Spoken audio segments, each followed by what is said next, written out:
She was my first Mustang, and I believe that this horse saved my life. Why do you enjoy working with veterans? Well, my passion to help veterans is actually a part of my own story.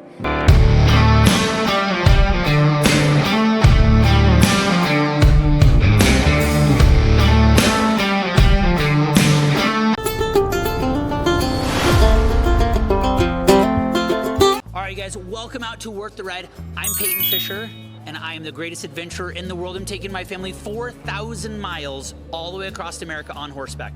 Now, in this journey, we are meeting some of the coolest people and some of the coolest organizations that I didn't even know existed.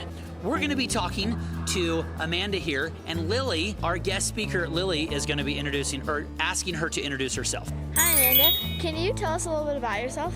Absolutely. My name is Amanda Held, and I am the founder and executive director of a program called HOOVES, which stands for Healing of Our Veterans Equine Services.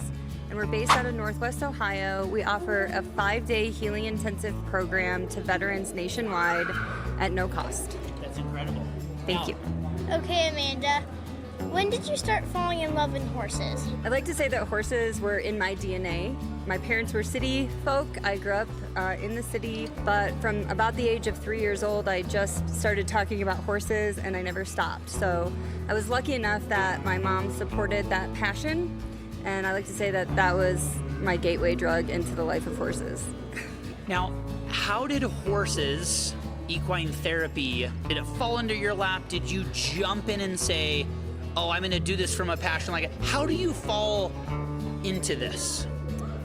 Well, I feel like my entire life has been me thinking that I was gonna have a plan, and then God saying, just kidding, you're gonna do this instead. So after living on the Air Force Academy and being exposed to wild horses and learning how to train and gentle and work with them, I knew that training horses was a passion. And so when I moved back to Ohio, I bought a facility and I started to board and train and show horses.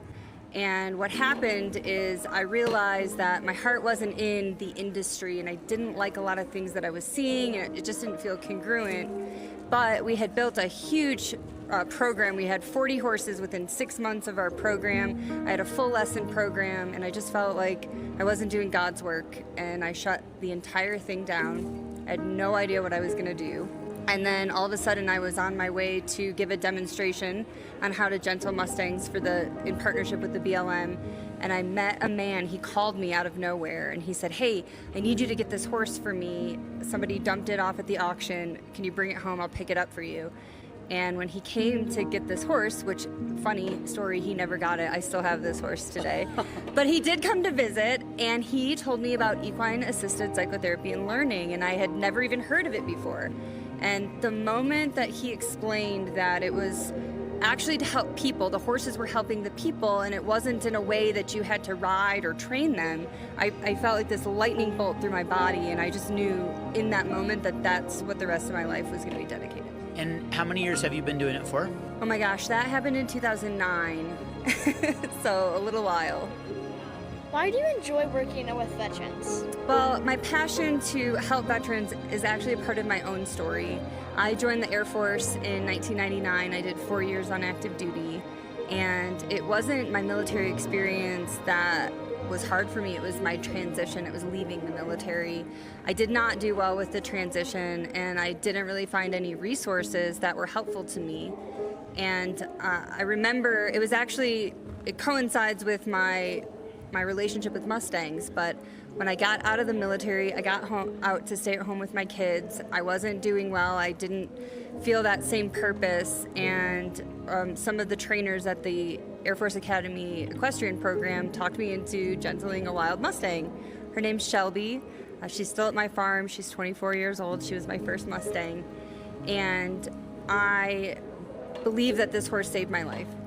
So I got out of the military, I moved back to Ohio, and then I ended up joining the Guard, and I just saw all of these military members deploying and coming home, and their lives were blowing up. So I knew what my Mustang did for me, and I believed that I could give that gift to other people as well.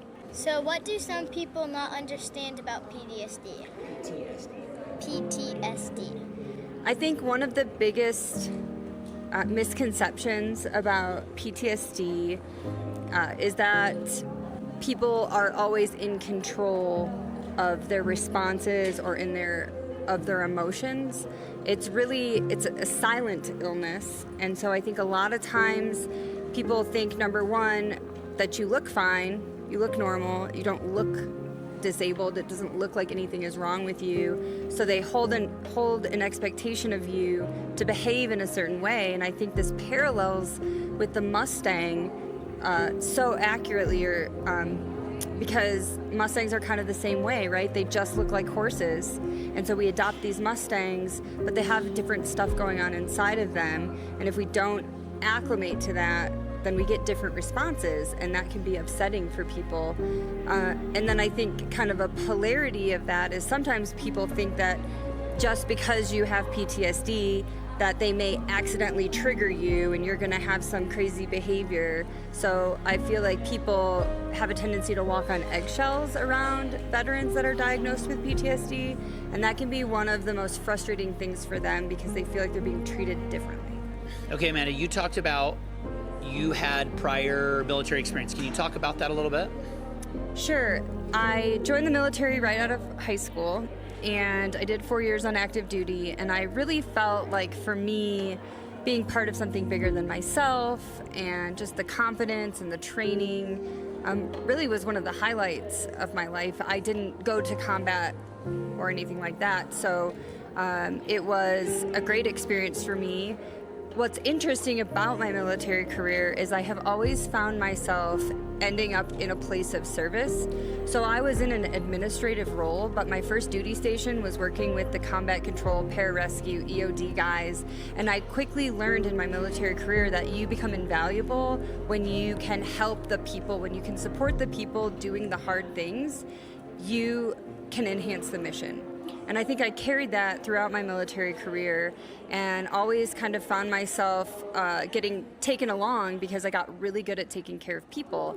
And when I got home to Ohio, I actually ended up joining the Air National Guard.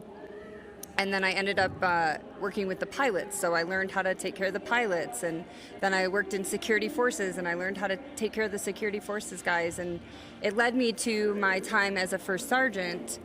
I really just was equipped, if you are a true leader, you will take care of the people, and the people can do the mission. And so that was really the first leg of my military career, the first 20 years. And I'm in an interesting time now because I'm still serving in the Guard, and I was actually just presented with an opportunity to help the men and women who are coming home from the current war, because this war is unprecedented, and the psychological damage being done to our servicemen and women is unprecedented. And so I'm about to serve now on a team that's gonna focus solely on taking care of the mental health of our people coming back. So I feel like everything that I did in the military also helped shape what I'm able to do for the veterans at HOOVES and the horses. I didn't serve. I always remind my children to say thank you to anyone we ever see and anyone in gear. Thank God for the people that serve. So I can live in a country where my kids don't have to worry about bombs coming up and landing on us, and we get to have freedom of religion, because not everywhere we go people don't like what I believe or what you believe. It doesn't matter, and this isn't a political or this isn't a religious thing, because I just watched your documentary last night, and it was one of the most amazing documentaries I've ever seen in my life. And maybe it's as a where I'm at in my life and who I'm trying to affect and what I'm trying to do, the vision and the direction that you are helping these men and women come back is far more amazing than I ever thought it would mean to me. I haven't affected any of those people, you have, and I want to be able to help you. So first, how do people find you? Second, how can I help people find you? Those are great questions, Peyton. Thank you. We primarily get people in attendance at our healing intensives through promotion on social media. It's been huge for us. So that would be our #1 way to get connected, is go to our Facebook page. We have lots of videos and resources there. Also word of mouth. A lot of veterans will come through and go home and back to their communities. And it's not always, because I tell people, like, don't go home and tell everybody they need to come to Hooves and they need to do this work, because that, you know, that's counterproductive. But I think so many people have come to the program because veterans have come through and gone home, and people see the change in them and they say, I want that too. So that's another way we get a lot of referrals. But our website is stacked with tons of information. We have some peer-reviewed research. Actually, 53% of the participants that came through Hooves in 2024 no longer meet the DSM criteria for PTSD. And we have that in a study now. And if you have an organization that incorporates horses in healing for veterans, please feel free to go to our website and use that study to help your program as well. But our website is great if you want to see the documentary. It's available for free on our website. Our website is hooves.us. So that's the best place to start if you're interested. And I also want to say that we also understand the importance of incorporating the family into the healing process, and we also do the exact same program for spouses or caregivers or adult children of veterans. So our program is available to all of those demographics as well, because we see the toll that it takes on the family. That is literally amazing. Tell me how the future looks for Hooves moving forward. Do you want to have multiple facilities? Do you want to work with other facilities across the nation? Some military may not be able to, or the servicemen or women may not be able to fly or travel to your facility. How can they still partake in what you're doing? So Hooves is really on the cusp of, I would say, probably exponential growth. We have done the work.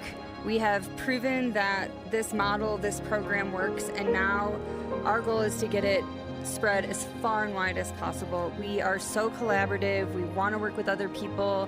We want to work with other programs.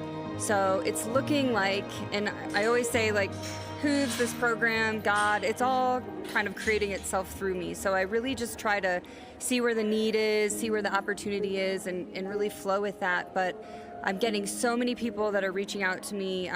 Through creating Hooves, I've developed my own model, the Equine Wisdom Integration Method.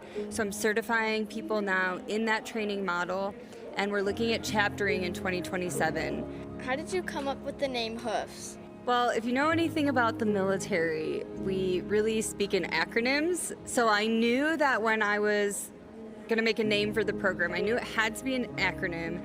It had to be a horse acronym. And so it was with my dad, who has since passed away, and my farrier. We sat in my kitchen one night and we just spitballed all these words that were related to horses. And, we wanted healing, we wanted veterans, and we're like, okay, well, what horse words have H and V? And we're like, oh, Hooves. So we kind of put it together from there, but it did take an afternoon. Well, we really appreciate your time today here at the Wild Mustang Summit, the first annual out here. It has been absolutely amazing. Your last final words.